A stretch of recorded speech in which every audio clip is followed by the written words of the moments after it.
sugar cube is put into coffee. The sugar cube keeps its shape as it dissolves. So what we're basically assuming there is the following: that if I have a sugar cube like so, oh, geez, that's not even a sugar cube. It says cube, doesn't it? Cube means all three sides are the same. They're all the same size, aren't they? Okay. So there's my sugar cube. And what we're claiming is, imagine it started off at a length of like a big sugar cube, for argument's sake. It started off at 3 centimeters in length, okay? So it went 3, 3, 3. Let's say in 10 seconds time, it was at 2, 2, 2. It's losing size and it's losing volume. Would you all agree with that? But it's maintaining its shape as a cube. It's the assumption. Okay? Doesn't do that in real life, but that's the assumption. Now, what we're going to do is we're going to allocate a letter for this. Okay, a letter that's not in use. What letter would you like to use? You go for Y. Y is not in use currently, okay? Now, its volume is decreasing. So what are we saying? dV dt is what? Minus 1 over 20.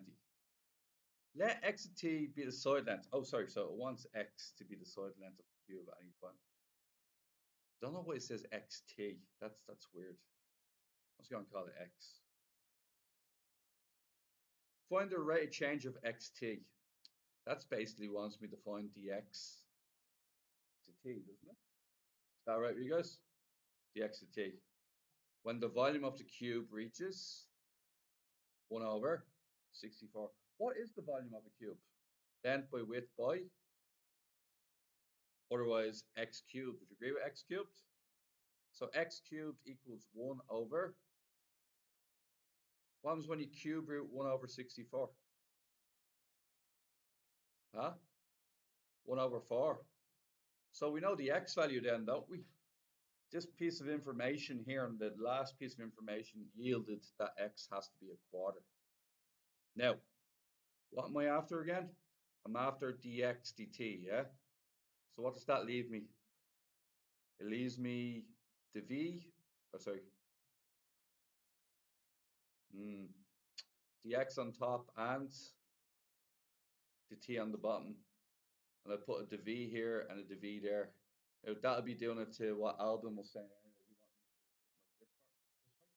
Another way to do it would be to have a dv dt. It's the same as what? Dv dx and what's the other one? Dx dt. Now that I think that one's easier, isn't it? Now what's the goal of both questions? To find out what dx dt is. I'll do it both ways just for argument's sake, okay? Now I'm going to do it the easy way first. This one's the easy one. What's the VDT again? 1 over 20. What's the VDX, lads? The VDX. Oh, sorry. Thank you. Who said minus? Yeah, thanks very much. Minus 1 over 20. What's the VDT, guys? Or sorry, the VDX. There's V right there. 3x squared, yeah? Happy days. And what's the XDT is what we're looking for, isn't it? Now, what do we know about the x value? It's a quarter. So it's minus 1 over 20. Bring the 3x squared underneath. So it's going to be 3 times a quarter squared. And that's your dx dt right there. Will somebody get that in the calculator for me? Minus 1 divided by 20 multiplied by 3 multiplied by a quarter squared. Minus 4 over 15. Is that all right? It's a length, so it's centimeters per second.